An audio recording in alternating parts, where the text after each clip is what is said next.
Welcome back to point blank. అవినీతి అంటే ఎక్కడ అవినీతి ఉంటే అక్కడ ప్రశ్నిస్తాను, పసిగడతానని చెప్పారు మీరు ఒకసారి. మీకు ఇక్కడ రాష్ట్రంలో లేకపోతే కాంగ్రెస్ హయాంలో మార్గదర్శి అవినీతి తప్ప ఇంకే అవినీతి కనిపించలేదు అరుణ్ గారు? ఏం మీకు కనిపించలేదు, నేనేం చేయను?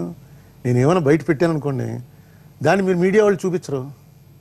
మీడియా వాళ్ళు చూపిస్తేనే మనం అవినీతి బయట పెట్టినట్లు లెక్క, లేకపోతే పెట్టినట్లు లెక్క. ఆ మార్గదర్శి ఆ రామోజీరావు అనే మనిషి పెద్ద పేరున్న మనిషి కాబట్టి అదేదో పెద్ద సర్క్యులేషన్. అంతకుముందు నేను 13 పబ్లిక్ ఇంట్రెస్ట్ లిటిగేషన్లు వేశాను.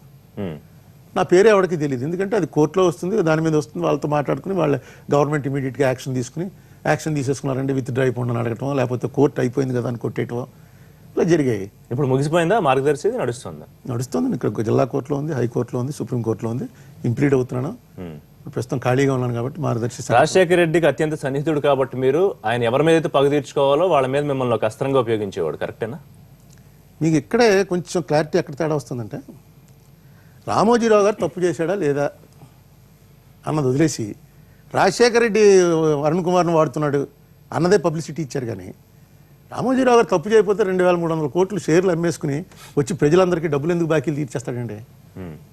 అరుణ్ కుమార్ చెప్తే తీర్చేస్తాడా?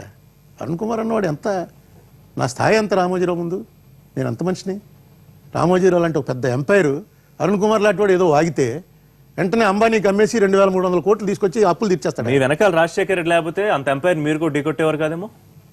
ఇది అసలు ఢీ కొట్టడమే కాదు, కేసు వేయడం అంటే ఢీ కొట్టడమే కదా. ఒక కేసునే వేయలేదు, కంప్లైంట్ ఇచ్చాను. మా ఇంట్లో జరిగింది.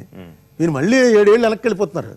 మా ఇంట్లో జరిగినటువంటి మార్గదర్శి చిట్స్, మా మదరు మార్గదర్శి ఫైనాన్షియల్లో దాచుకున్నటువంటి డబ్బు, ఆ డబ్బు ఎప్పుడు కరెక్ట్గానే ఇచ్చేవారు. నేనే వాళ్ళు ఎగ్గొట్టారని కూడా ఎప్పుడు చెప్పలే. ఓకే. సడన్గా ఓ రోజు ఏం చేశారంటే 50,000 అవి తీసుకోవట్లేదు, 1,00,000 అయితేనే తీసుకుంటాం, లేకపోతే మీ డబ్బు మీరు వెనక్కి తీసుకెళ్ళిపోండి అన్నారు. అని వచ్చిన లెటర్ల మీద మా రామోజీరావు HUF అని ఉంది సంతకం. ఈ HUF ఏంట్రా, ఇది మార్గదర్శి ఫైనాన్షియల్స్ కదా అని అప్పుడు దీన్ని లాగాను బయటికి. లాగా కంప్లైంట్ ఇచ్చాను.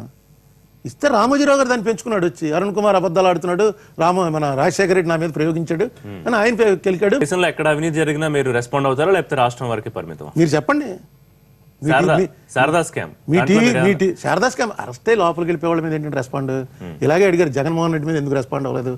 సత్యం కంప్యూటర్స్ అడగబోతున్నాను. నేను రెస్పాండ్ అయ్యి వెళ్ళి జైల్లో ఉండొస్తే అతను జగన్ ఇప్పుడు ఈ బయట పెట్టడం ఎప్పుడు వస్తుంది? మిగతా వాళ్ళు ఎవరు జగన్ అవినీతి గురించి సాక్షాత్తు సోనియా గాంధీ ఆవిడ ఎలక్షన్ టైంలో ఆవిడ మాట్లాడింది, లేకపోతే అందరూ 1,00,00,000 అన్నారు. బట్ మీరు ఎప్పుడు ఆయన అవినీతి గురించి కానీ లేకపోతే మీరు ఇంప్లీడ్ అయ్యే ప్రయత్నం ఏమైనా చేశారా? ఆయనకున్న కేసు అవసరం లేదు. కేసు నడుస్తుంటే ఇంప్లీడ్ ఎందుకు అవుతుంది? ఇప్పుడు రామోజీరావు కేసు అక్కడ మామూలు 7 ఏళ్ల నుంచి నానేసి ఉంచారు కాబట్టి ఇంప్లీడ్ అవుతున్నాం. ప్రభుత్వం వాళ్ళు కలిసిపోయారు అనుకోండి, ఎవడో ఒకటి ఇంప్లీడ్ అయ్యి కోర్టు ముందు చెప్పాలి. మీరు నమ్ముతున్నారా జగన్ 1,00,00,000 కోట్లు అవినీతి చేశాడని? 1,00,000 కోట్లు అంటే ఈ పాటికి తీయించేద్దరండి వీళ్ళు. ఎన్ని కోట్లు ఉండొచ్చు పోనీ? ఏవో జరుగుతున్నాయిగా. అతను ఇప్పుడు నేను మొట్టమొదటే చెప్పాను, జగన్ అనేవాడు నేను ఎంతవరకు అడుగుతానంటే అతన్ని 430 కోట్ల రూపాయలు అతను 2009 ఎలక్షన్లో ఎఫిడవిట్ ఇచ్చాడు. అంతకుముందు 2004 నాటికి అతని ఇన్కమ్ ట్యాక్స్ ప్రకారం అతని మొత్తం 70 కోట్లు ఉంది. 70 నుంచి 430 కోట్లు రాజశేఖర రెడ్డి గారు ముఖ్యమంత్రి అయ్యాక సంపాదించాడు. ముఖ్యమంత్రి కొడుకు ఈ రకంగా ఆదాయం పెంచుకుంటూ పోతే అది కరెక్టా? అది నా ప్రశ్న, అది మోరల్ ప్రశ్న, లీగల్ ప్రశ్న కాదు. 100 సార్లు అడిగాను. ఆ టైంలో అడిగారా? ఆ టైమేనా? ఒక్కసారా? 100 సార్లు అడిగాను.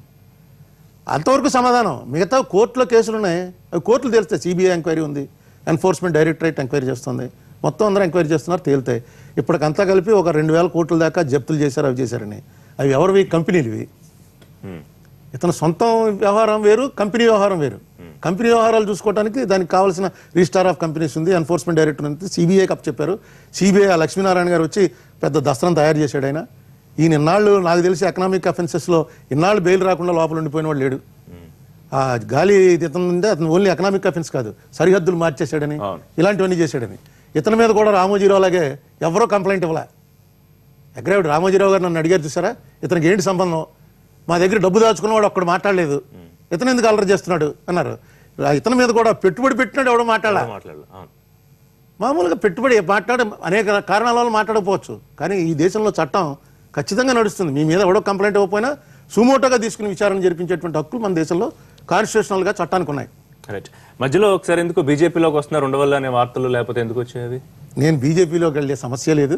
What will be the role of Arun Kumar? అంటే ఏ రాజకీయ పార్టీలోనూ ఉండరా, బయట నుంచి ఒక వేదికగా ప్రశ్నిస్తూ ఉంటారు, ఏం చేస్తారు? ఈ స్పెషల్ స్టేటస్ గురించి రాశాను కదా, నిన్న సీఎం గారికి లెటర్ రాశాను. పట్టిసీమ మీద వాళ్ళు చేస్తుంది పచ్చి బూతు. పట్టిసీమ నుంచి నీళ్లు తోడేసి పట్టుకెళ్ళి కృష్ణా దాంట్లో వేసి 1300 కోట్లకి 20% ఎక్సెస్ ఇచ్చి ఎవరికో కాంట్రాక్ట్ ఇచ్చారని తెలిసింది. నేను లెటర్ రాశాను, అది మీకు కూడా పంపించాను, అందరికీ మెయిల్ చేశాను. అది సెకండ్. అంతకు ముందే ఒక లెటర్ రాశాను, పవర్ పొజిషన్ ఏంటి అసలు, తెలంగాణకు 53, ఆంధ్రాకి 47 అని ఒకటి పెద్ద ప్రచారంలో పెట్టారు. అది పచ్చి బూత్, అది ఎక్కడా లేదు, అది ప్రచారంలో పెట్టారు. దాని మీద శ్వేతపత్రం ప్రకటించడం లెటర్ రాశాను, ఆయన దానికి ఇంకా రిప్లై ఇవ్వాలి. అది కూడా పరిశీలి చేస్తాను. పబ్లిక్ లైఫ్లో ఉండడం అంటే పబ్లిక్కి ఏదైతే ఇబ్బంది కలిగించేటువంటి చర్యలు ఉన్నాయో వాటిని తీసుకొచ్చి బయట పెట్టడం. అవి రాజకీయ పార్టీలు ఖచ్చితంగా చేస్తాయి, చేస్తున్నాయి కూడా. రాజకీయ పార్టీలుగా కాకుండా ఒక ఇండివిజువల్గా నేను చేయడానికి కారణం మీరే. అంటే మీరే కారణం. రాజకీయ పార్టీలు ప్రయోజనాలు ఉంటాయి, ఇప్పుడు మీరు చేసేదానికి ప్రజా ప్రయోజనంగా మీరు నన్ను ఇలా పిలుస్తున్నంత కాలం నేను చేస్తాను. మీరు నన్ను ఇర్రెలవెంట్ అనుకున్నారనుకోండి, అప్పుడు ఎవరికైనా మీలాంటి వాళ్ళు వచ్చి సలహా అడిగితే సలహా చెప్తాం. ఇప్పుడు ప్రస్తుతం నేను చేయబోయే పని అది. ఇక లీగల్గా రామోజీరావు గారి కేసు ఒకటి ఉండిపోయింది, ఆ కేసులో ఇంప్లీడింగ్ పిటిషన్ వదిలిపెట్టే ప్రసక్తి లేదు. అలా కాదుగా, ఇప్పుడు ఆయన నా మీద వేశారు, ఆయన మార్గదర్శి చిట్ ఫండ్స్ రివర్స్ లో పోరాడుతున్నారా, నా మీద 50 లక్షలు డ్యామేజెస్ చేస్తాడు ఆయన, నేను చెప్పిందంత అబద్ధం అని. అది ఒకటి తేలాలి కదా, తేలాలంటే ఈ కేసులు క్లియర్ అవ్వాలి. ఈ కేసులకి ఇంకా లాయర్ని పెట్టుకోక్కర్లేదు, నాకు ఎలాగా నాకే ఉంది కాబట్టి కోర్టు అది తీసి దులిపి ఏపీ రీఆర్గనైజేషన్ యాక్ట్ అన్కాన్స్టిట్యూషనల్ అని సుప్రీంకోర్టులో వేశారు. ఏ సందర్భంలో కూడా అన్నారు ఎల్లుండి వెళ్తున్నాను, అవసరమైతే లాయర్గా ప్రాక్టీస్ చేసుకుంటాను అని చెప్పి. ప్రాక్టీస్ చేసుకుంటాను అనలేదు. పాస్ట్ టైం ఏంటి అంటే పాస్ట్ టైమే, నాకేం డబ్బులు అవసరం లేదు. నాకు ఇప్పుడు నేను నా దగ్గర ఉన్న డబ్బులు నేను 100 ఏళ్ళు బతికినా నా స్టేటస్ ఇదే స్టేటస్, ఎందుకంటే నా స్టేటస్ చాలా చిన్న స్టేటస్.